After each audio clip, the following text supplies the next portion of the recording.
결혼식 날, 저는 정말 행복했습니다. 28배 저와 32살의 남편은 모두의 축복 속에서 100년 가약을 맺었습니다. 그는 다정했고 제 손을 꼭 잡으며 속삭였습니다. 수진아, 평생 너만 사랑할게. 결혼 5년 차 아들 지훈이가 태어났습니다. 작고 따뜻한 손이 제 손가락을 감싸 쥐던 순간 세상 모든 것을 다 가진 기분이었습니다. 겉으로 보기엔 평범한 가정이었습니다. 주말이면 공원을 산책하고 명절엔 가족 사진을 찍었습니다. 사진 속 우리 가족은 늘 웃고 있었습니다. 하지만 그날 밤 모든 것이 달라졌습니다. 지훈이가 3살 되던 해 여름이었습니다. 남편이 회사 회식 후 술에 취해 집에 들어왔습니다. 현관문을 발로 차는 소리, 비틀거리는 발소리, 불길한 예감이 들었습니다. 거실로 나가자 남편의 얼굴이 시뻘겋게 달아올라 있었습니다. 물 가져다 줄까? 많이 취한 것 같은데. 물? 물은 무슨 집안이 왜 이 모양이야? 거실은 깨끗했습니다. 아이 장난감만 몇 개 나와 있을 뿐이었습니다. 저는 당황하며 대답했습니다. 지금 치울게. 지훈이가 자기 전에 놀다가 그 순간이었습니다. 민수의 손이 제 뺨을 후려쳤습니다. 따끔한 통증보다 충격이 먼저 왔습니다. 귀에서 윙 소리가 났고 입안에서 쇳맛이 났습니다. 세상이 한순간 멈춘 것 같았습니다. 내가 애를 제대로 교육을 안 하니까 이 모양이지. 엄마가 이 꼴이니까 애도 버릇이 없는 거야. 저는 바닥에 주저앉았습니다. 뺨이 화끈거렸고 눈물이 쏟아졌습니다. 방 안에서 지훈이가 울기 시작했습니다. 작은 목소리가 문틈으로 새어나왔습니다. 엄마, 다음 날 아침 거울을 보니 뺨에 손가락 자국이 붉게 남아 있었습니다. 화장으로 가려도 멍은 그대로 드러났습니다. 민수는 아무 일도 없었다는 듯 넥타이를 메고 출근했습니다. 저는 지훈이에게 억지 미소를 지으며 말했습니다. 엄마 괜찮아. 아무것도 아니야. 그게 시작이었습니다. 저는 그날 이게 한 번뿐일 거라고 믿었습니다. 하지만 폭력은 한 번으로 끝나지 않았습니다. 첫 번째 폭력 이후 남편은 사과했습니다. 꽃다발을 사들고 와서 무릎까지 꿇었습니다. 눈물까지 글썽였습니다. 미안해. 내가 너무 취했어. 다시는 절대 안 그럴게. 제발 용서해줘. 저는 그 말을 믿고 싶었습니다. 아니, 믿어야만 했습니다. 지훈이가 있었으니까요. 아이에게 아빠는 필요하다고, 한 번쯤은 실수할 수 있다고 스스로를 설득했습니다. 하지만 두 번째는 한 달 뒤에 왔습니다. 저녁 식사 자리에서였습니다. 제가 만든 된장찌개가 짜다며 남편이 그릇을 벽에 내던졌습니다. 국물이 벽지에 튀고 깨진 도자기 파편이 바닥에 흩어졌습니다. 지훈이가 깜짝 놀라 숟가락을 떨어뜨렸습니다. 당신, 애 앞에서 그러지 마. 지훈이가 무서워하잖아. 애가 무서워하긴. 네가 애를 나약하게 키우니까 그렇지. 남자는 이 정도는 견뎌야 돼. 그날 밤, 저는 깨진 그릇을 주우며 눈물을 참았습니다. 작은 파편 하나가 손가락을 베었고 붉은 피가 흘렀습니다. 그 피보다 더 아픈 건 지훈이가 제 뒤에서 떨고 있다는 사실이었습니다. 폭언은 일상이 되었습니다. 아침엔 밥이 맛없다고, 저녁엔 집안이 더럽다고, 밤엔 제가 무능하다고 소리쳤습니다. 너 때문에 내 인생이 이 모양이야. 친정 식구들이나 닮아서 답답하기만 해.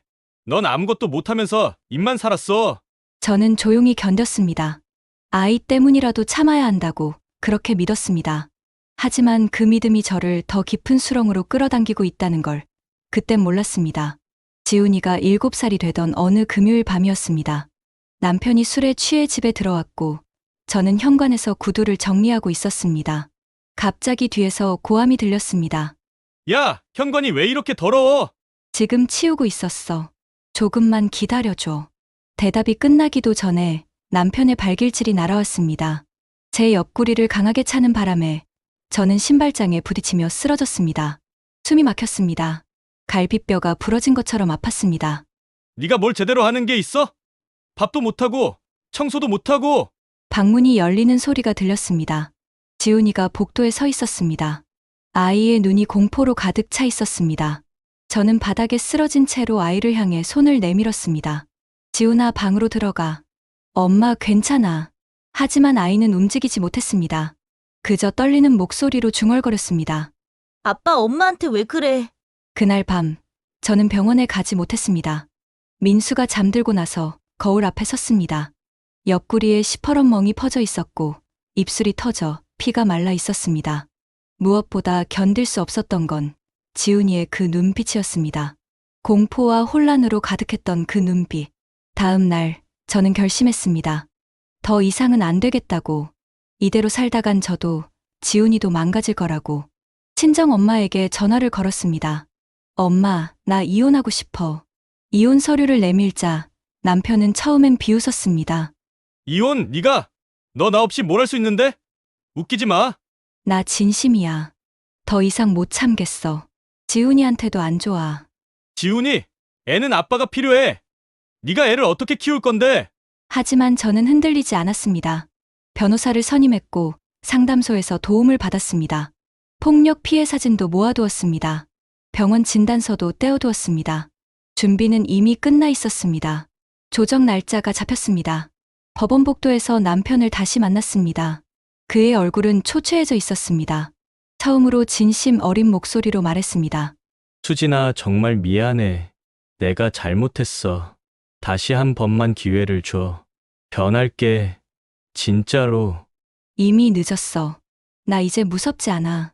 당신 없이도 잘 살 수 있어.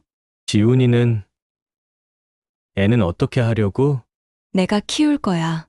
당신보다 더 잘 키울 자신 있어. 남편의 눈에 눈물이 고였습니다. 하지만 저는 더 이상 그 눈물에 흔들리지 않았습니다.